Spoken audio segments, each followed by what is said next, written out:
Chapter से हम start करेंगे। इनऑर्गेनिक केमिस्ट्री का 2 ही चैप्टर है आप लोगों के सिलेबस में ना। कौन कौन सा है भाई? एक तो है कोऑर्डिनेशन कंपाउंड, दूसरा है डी एंड एफ ब्लॉक। केंद्रीय धातु परमाणु या आयन उपसह संयोजक बंध द्वारा कई ऋणायनों या उदासीन अणुओं, जिसको लीगेंड भी बोलते हो, लीगेंड से जब जुड़ा हुआ होता है तो उसको उपसह संयोजक यौगिक कहते हैं। NO2 माइनस है, इसमें नाइट्रोजन ऑक्सीजन दोनों डोनेटर की तरह काम कर सकता है बेटा। अगर एक से अधिक प्रकार के लीगेंड वहां पर लगे हुए हैं, हेट्रोलिटिक संकुल हो गया। हेलो बच्चों, क्या हाल चाल? बढ़िया एकदम। मैं आप सभी का स्वागत करता हूं on this amazing platform of physics वाला। भाई शॉर्ट नोट्स के एक वीडियो मैंने डाला है ना, फिजिकल केमिस्ट्री का। उस पे तुम लोगों ने बहुत प्यार दिया और रिक्वेस्ट किया कि सर नए नेक्स्ट वर्जन कब आ रहा है, अगले चैप्टर्स के भी शॉर्ट नोट्स हमें जल्दी से प्रोवाइड करो। तो तुम्हारे इसी स्पेशल डिमांड को फुलफिल करने के लिए विपुल सर यहां पर आ गए हैं।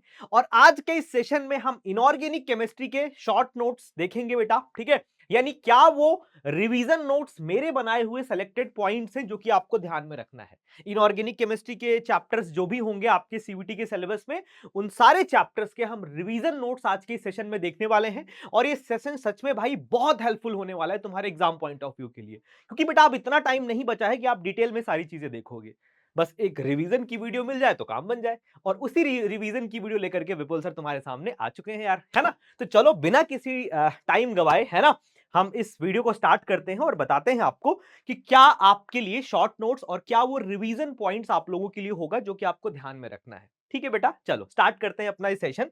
ठीक है, अच्छा, लास्ट टाइम आपने बोला था सर थोड़ा सा जो है हमारा छोटा छोटा टेक्स्ट था, है ना। आप सभी प्यारे बच्चे बोल रहे थे सर बहुत छोटे छोटे टेक्स्ट लिखे हुए हैं। तो आज हम उस प्रॉब्लम को दूर करेंगे, है ना। मैं इसी तरीके से पीडीएफ ही ओपन करके आपको एक्सप्लेन करूंगा।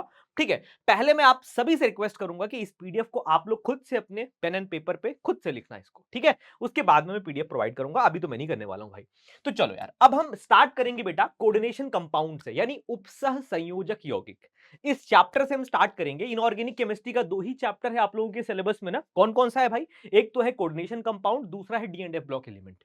तो इन दोनों चैप्टर्स को बिल्कुल हम धुआं धुआं कर देंगे आज के सेशन में, ठीक है। बिल्कुल शॉर्ट नोट्स में हम समझेंगे बेटा कि इन दोनों के चैप्टर के क्या वो मेन मेन पॉइंट्स हैं जो कि आपको ध्यान रखना है आपके एग्जाम के लिए।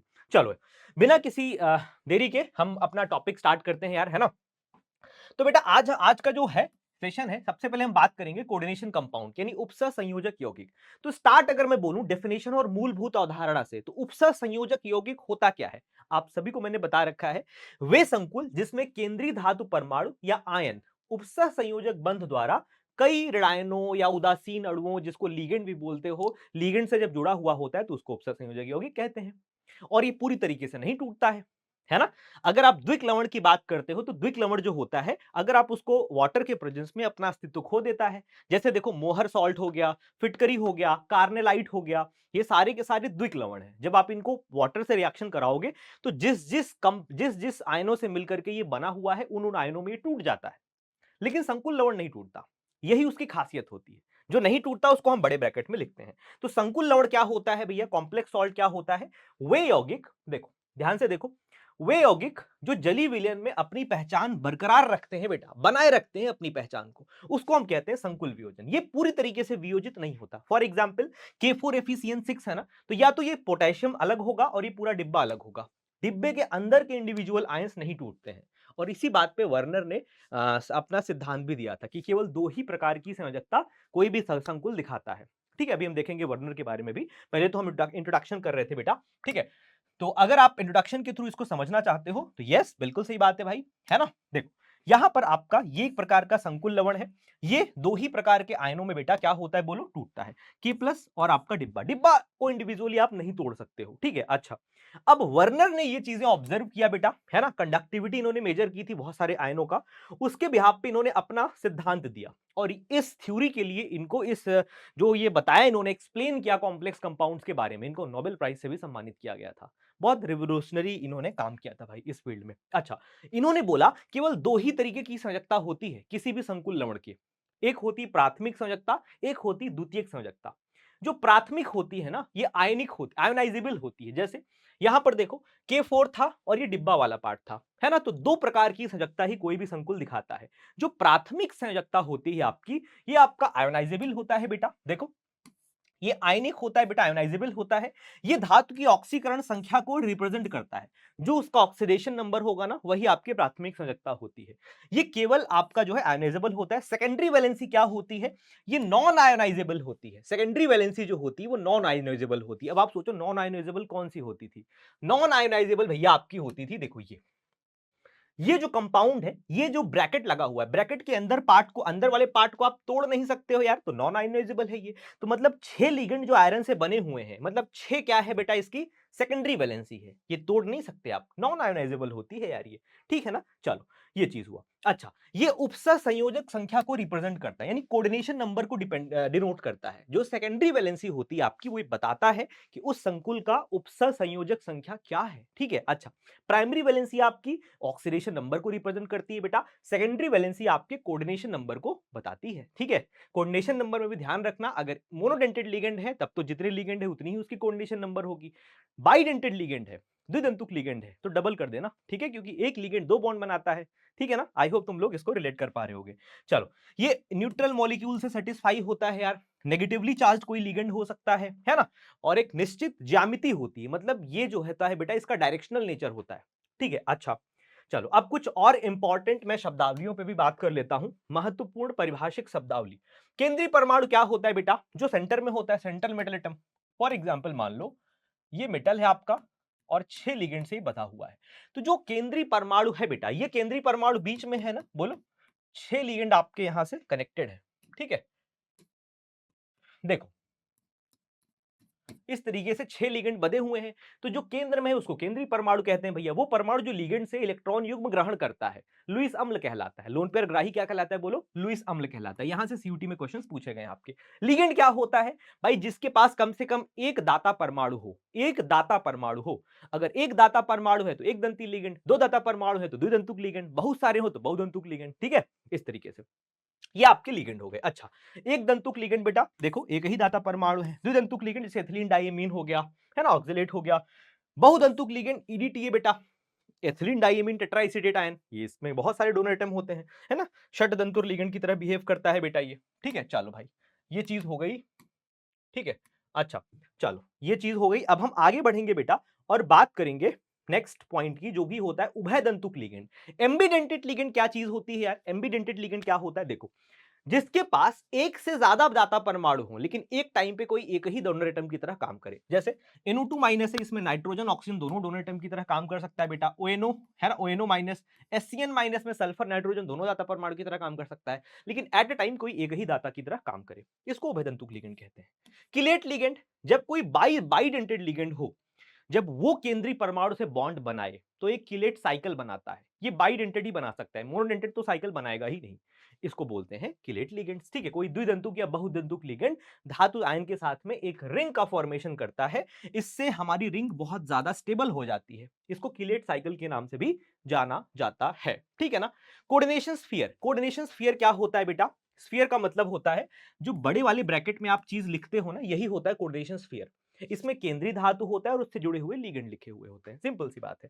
होमोलिटिक संकुल क्या होता है, सारे लिगेंड सेम हो, होमोलिटिक संकुल। संकुल अगर एक से अधिक प्रकार की लिगेंड वहां पर लगे हुए हैं। हेट्रोलिटिक संकुल हो गया, मान लो तुम्हारे पास में 4 तो उसमें जो है CN लगा हुआ है लेकिन 2 क्लोरीन लगा हुआ है ना, हो सकता है ऐसा डिफरेंट डिफरेंट लिगेंड्स लगे हुए बेटा। अगर दो डिफरेंट टाइप के लिगेंड्स लगे हुए हैं, आप उसको बोलोगे हेट्रोलिटिक संकुल होता है। अगर सेम ही टाइप के संकुल है तो वो होगा आपका होमोलिटिक कॉम्प्लेक्स। अच्छा जी, चलो इतनी बात समझ में आ गया। अब चलो IUPAC नेम का भी मुख्य नियम कुछ आप देख लो बेटा। IUPAC नामकरण के वो मुख्य नियम क्या है संकुलों का। सबसे पहले आप धनायन का नाम लिखते हो, फिर ऋणायन का। धनायन ऋणायन आप पहचान लोगे बड़ी इजीली से।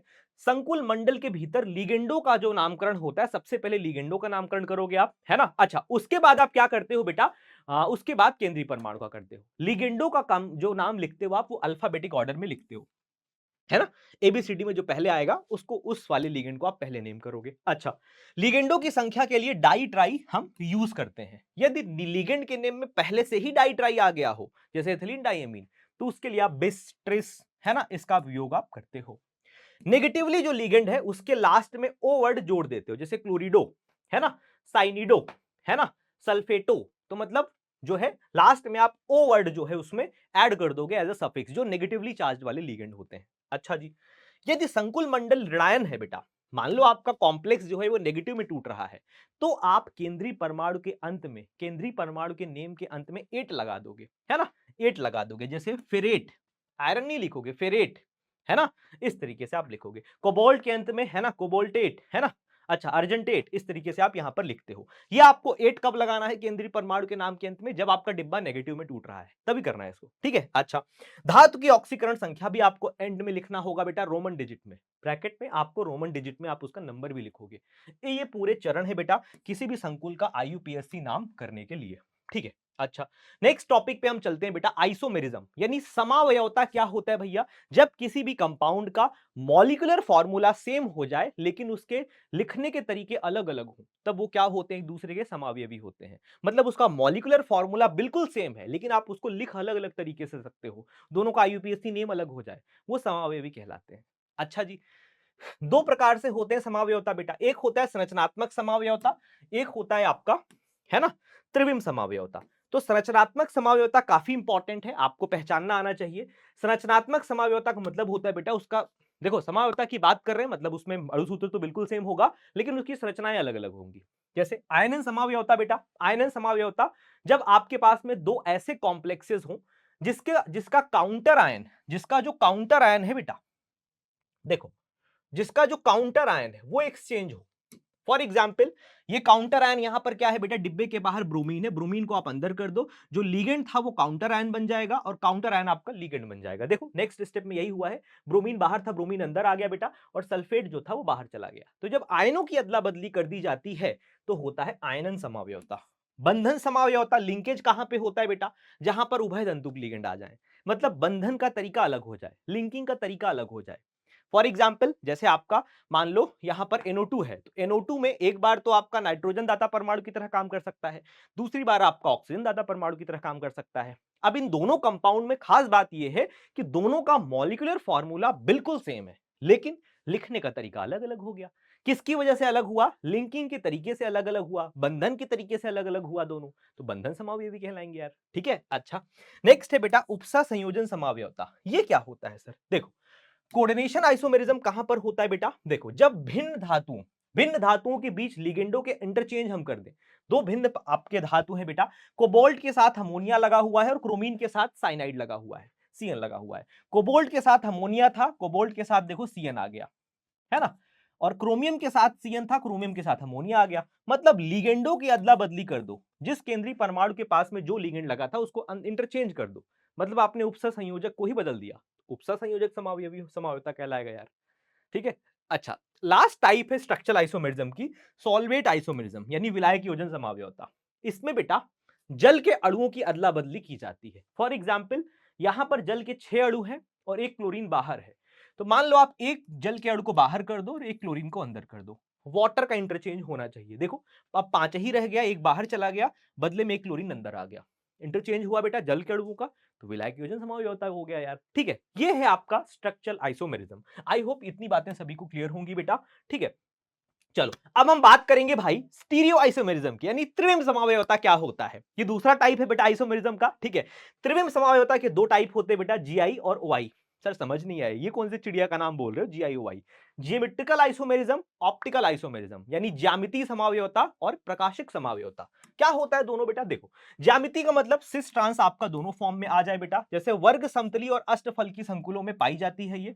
अष्टफलकी में बेटा MA3B3 टाइप का जो होता है, इसमें एक फैक और मर, है ना, ये दोनों समावयवी हमें मिलते हैं, है ना, फेसियल और मेरिडियल, है ना, मैंने आपको आप सब बता रखा है, तो रिवीजन क्लास है तो बस रिवाइज करते चलो।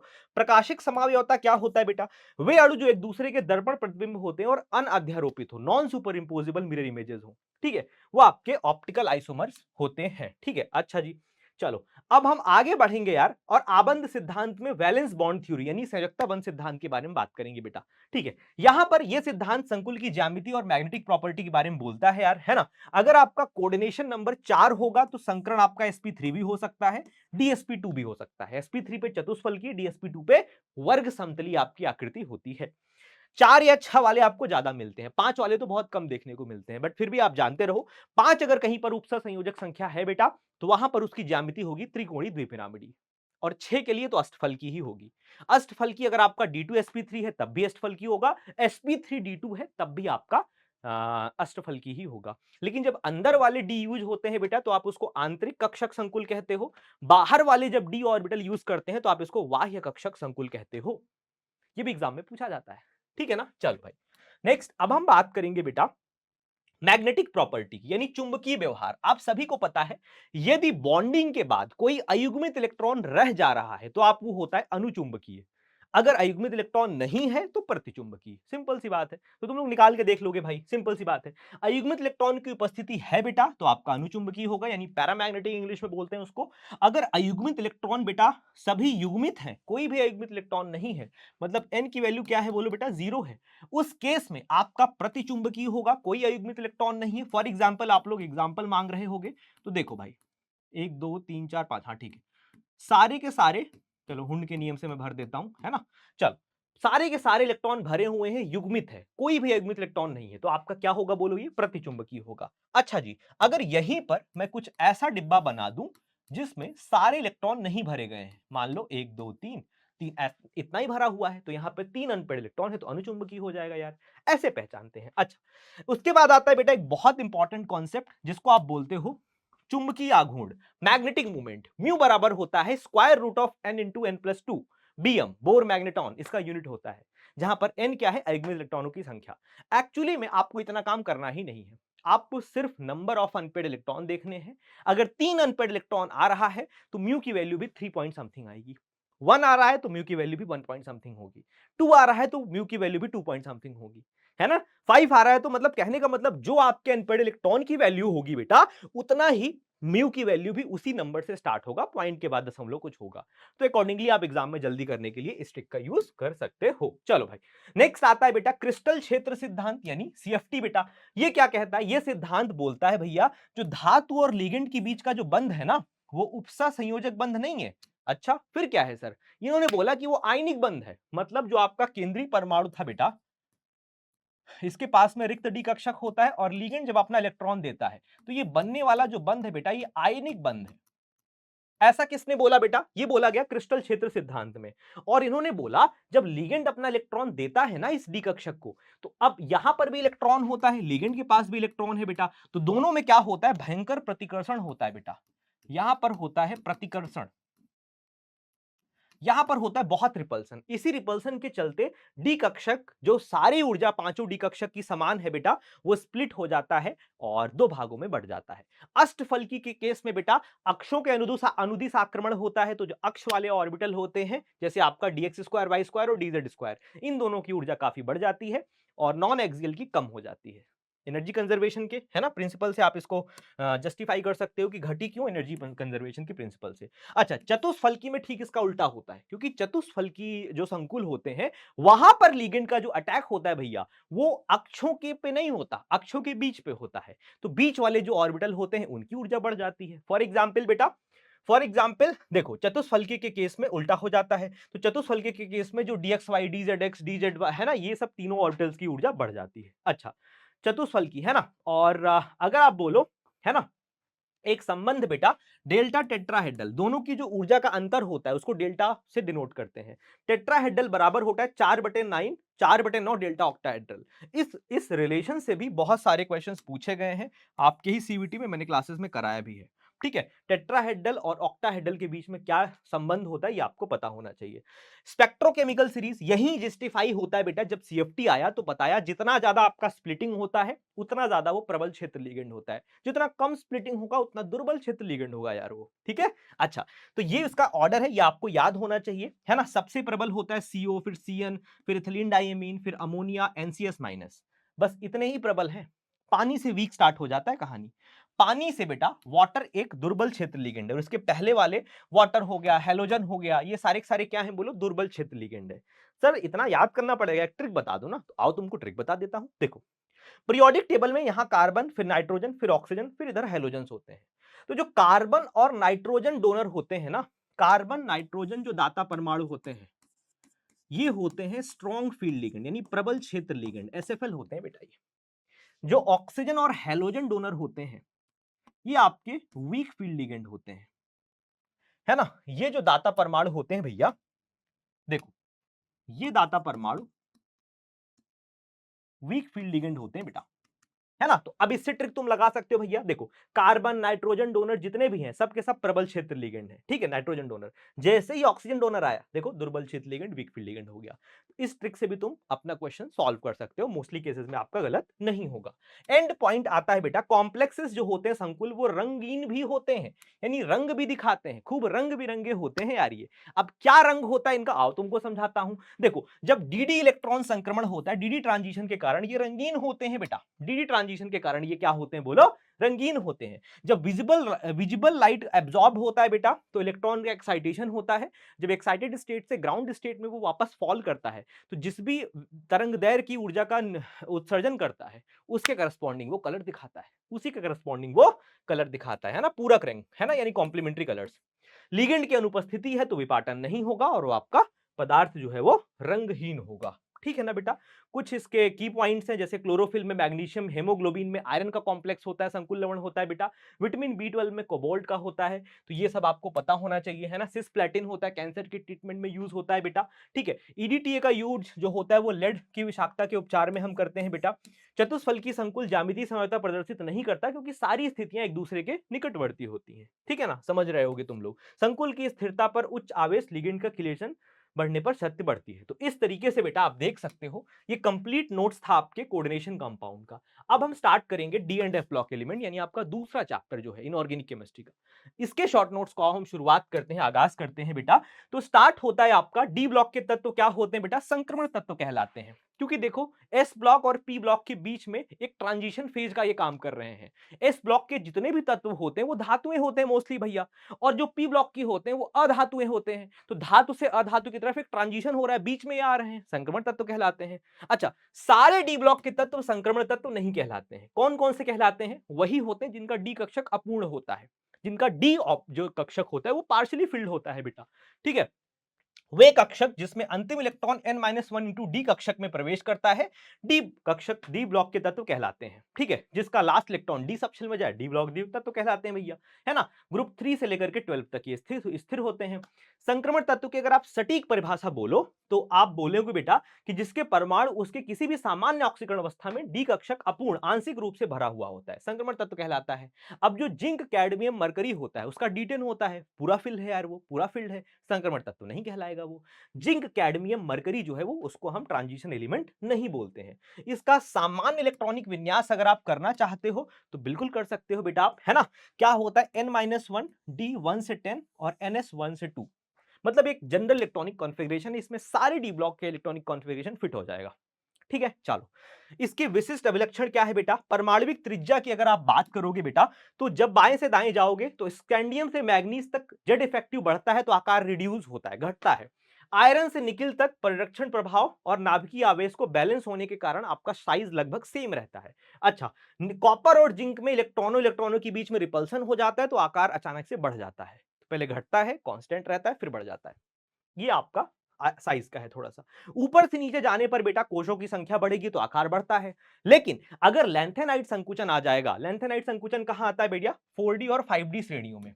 जब आप बात करोगे 4D और 5D सीरीज तो लगभग त्रिज्या उनकी समान हो जाती है।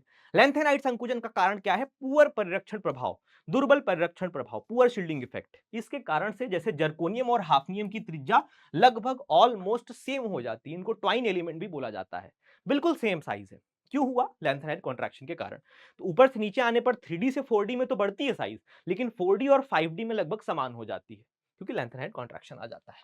चलो, आई होप इतनी क्लियर होगी बेटा। गलनांक और क्वथनांक, संक्रमण धातुओं के गलनांक बहुत उच्च होते हैं, क्योंकि इसमें दोनों कक्षक बेटा बॉन्डिंग में पार्ट लेते हैं, दोनों आपके सबशेल डी वाला भी और एस वाला भी, दोनों भागीदार करते हैं। तो अगर आप बोलो तो D5 जो होता है उसका गलनांक सबसे ज्यादा होता है, फिर घटने लगता है, लेकिन इसमें एक एक्सेप्शन है, क्रोमियम का जो है वो हाईएस्ट होता है बेटा, है ना। मैग्नीज का भी तो D5 इलेक्ट्रॉनिक कॉन्फ़िगरेशन होता है, लेकिन मैग्नीज का हाई गलनांक नहीं होता, उससे ज्यादा क्रोमियम का होता है, जब आप ग्राफ देखोगे तो, ठीक है, कम होता है, क्योंकि इसके अर्धपूरी D5 कक्षक अधिक स्थायी होते हैं, जिससे धात्विक बंध इलेक्ट्रॉनों का विस्थानीकरण कम हो जाता है, ठीक है, चलो जी, ये भी बात समझ में आ गया। ऑक्सीडेशन स्टेट आप सभी को पता है, जो डी ब्लॉक के तत्व होते हैं बेटा, वो परिवर्ती ऑक्सीडेशन स्टेट दिखाते हैं, परिवर्ती ऑक्सीकरण संख्या दिखाते हैं। स्कैंडियम पहला और अंतिम वाला केवल एक ही दिखाता है, बाकी जैसे जैसे अब जो उसका ग्रुप नंबर होगा वही उसकी मैक्सिमम ऑक्सीडेशन स्टेट होगी, मैग्नीज तक। ठीक है, सबसे ज्यादा कौन दिखाता है, Mn +7 तक, उसके बाद एक एक घटाते जाओ आप। ठीक है, इस तरीके से दिखाता है। तो ये चीज होता है बेटा, है ना, यहां पर लिख दिया गया है। मैग्नेटिक प्रॉपर्टी, जिसमें अयुग्मित इलेक्ट्रॉनों के कारण अधिकांश जो होते हैं आपके डी ब्लॉक के तत्व, वो अनुचुंबकीय होते हैं, यानी पैरामैग्नेटिक होते हैं, अभी मैंने बताया, है ना।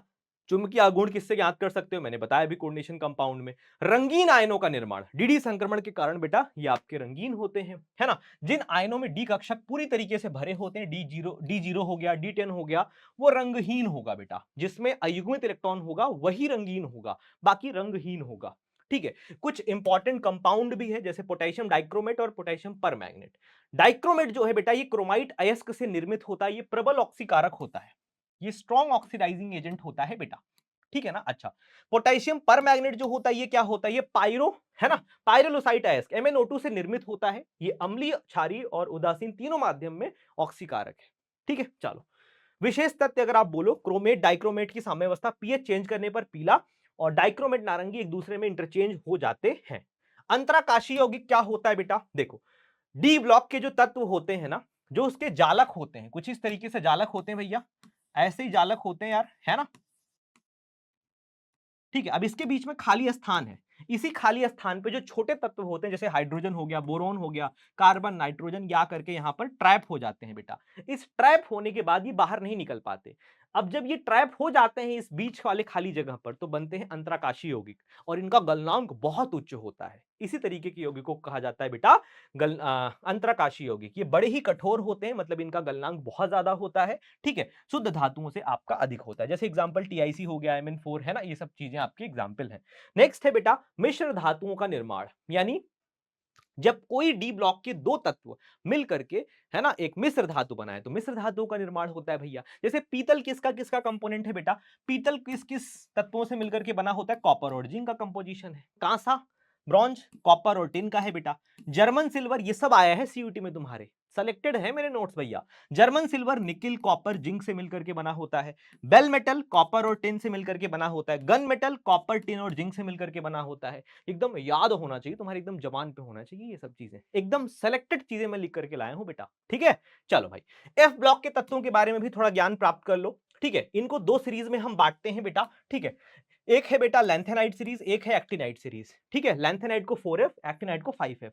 सीरियम से ल्यूटीशियम तक होता है बेटा 14 तत्व होता है आपका लैंथेनाइड में, और 14 ही तत्व होता है आपके एक्टिनाइड में। ये थोरियम से लॉरेंशियम तक जाता है। ठीक है ना, चलो अब लैंथेनाइड संकुचन बेटा, ये क्या होता है आप सभी को पता है। ठीक है, लैंथेनाइड श्रेणी में परमाणु क्रमांक बढ़ने के साथ साथ परमाणु और आयनिक त्रिज्या में होने वाली निरंतर कमी को लैंथेनाइड आकुंचन कहते हैं। इसका कारण एफ इलेक्ट्रॉनों का बहुत दुर्बल परिरक्षण प्रभाव होता है। ऑक्सीडेशन स्टेट लैंथेनाइड का सामान्य ऑक्सीडेशन स्टेट +3 होता है भैया। एक्टिनाइड जो होता है वो परिवर्ती ऑक्सीडेशन स्टेट शो करते हैं +3 से +7 तक, बट ये उतना इंपॉर्टेंट नहीं है। आपका जो डी ब्लॉक का था वो ज्यादा पूछा जाता है। कुछ की पॉइंट्स देख लो यार। कैटालिटिक प्रॉपर्टी होती है भैया, संक्रमण धातुएं और उनके यौगिक अपने परिवर्तनशील ऑक्सीडेशन स्टेट और संकुल बनाने की क्षमता के कारण बहुत अच्छे कैटलिस्ट होते हैं। जैसे कॉन्टैक्ट प्रोसेस में, हैबर प्रोसेस में हम जो कैटलिस्ट यूज करते हैं, it is composed of D block element. मुद्रा धातुएं, है ना, ये होती हैं आपकी जिंक, कैडमियम, मरकरी, है ना, इनके गलनांक निम्न होते हैं। मरकरी जो होता है कमरे के तापमान पे द्रव होता है बेटा। किमेनो 4 का रंग आप इसको पता होना चाहिए। और एक्टिनाइड जितने भी होते हैं वो सारे के सारे क्या होते हैं बोलो, रेडियो एक्टिव एलिमेंट होते हैं। तो इस तरीके से हमारा शॉर्ट नोट्स बेटा हमने सारा कवर कर लिया है इनऑर्गेनिक केमिस्ट्री का। ठीक है, आई होप आप लोगों के लिए ये जो लेक्चर रहा होगा, है ना, ये बहुत यूजफुल रहा होगा। ठीक है, एंड इसी शब्दों के साथ मैं थैंक यू बोलना चाहता हूं आप लोगों को, है ना, इस क्लास को अटेंड करने के लिए। मैं ऐसी उम्मीद करता हूं कि ये क्लास आपके लिए बहुत हेल्पफुल रही होगी बेटा। इसको मेरी बस एक बात मानना, अपने कॉपी में इस सारे पॉइंट्स जितने भी मैंने पॉइंटर बताए हैं ना, ठीक है, इसको जरूर आप नोट करना, खुद से पेन चलाना, सब चीजें तुमको याद हो जाएंगी। मैं पीडीएफ भी बाद में शेयर कर दूंगा, ठीक है, आप बोलोगे तो, लेकिन पहले आप लोग खुद से पेन चलाओ। ठीक है, और अगर ऑर्गेनिक केमिस्ट्री का भी नोट्स आपको चाहिए बिल्कुल इसी तरीके के, सारे जो 5 चैप्टर हैं आपके, के, तो इस वीडियो के कमेंट में जरूर कमेंट करना कि sir next part organic chemistry चाहिए कि नहीं चाहिए। अगर कमेंट करोगे भाई मैं देखूंगा, अगर ज्यादा रिस्पॉन्स आएगा तो मैं उसके लिए भी मेहनत करूंगा, ठीक है ना। तो अभी तक हमने फिजिकल का एक वीडियो दिया था और ये आ गया है बेटा इनऑर्गेनिक का। और इसी तरीके से अगर आप ऑर्गेनिक केमिस्ट्री की भी शॉर्ट नोट्स चाहिए आपको तो जरूर बताना कमेंट बॉक्स में, मैं उसको डेफिनेटली आप लोगों के लाऊंगा, ठीक है ना। चलो, तो ऐसे ही पढ़ते रहो और मिलते हैं एक और धमाकेदार वीडियो में। तब तक के लिए विपुल सर का ढेर सारा प्यार और खूब मन से पढ़ते रहो बच्चों। मिलते हैं एक और वीडियो में, तब तक के लिए bye bye everyone, love you all, take care, thank you so much.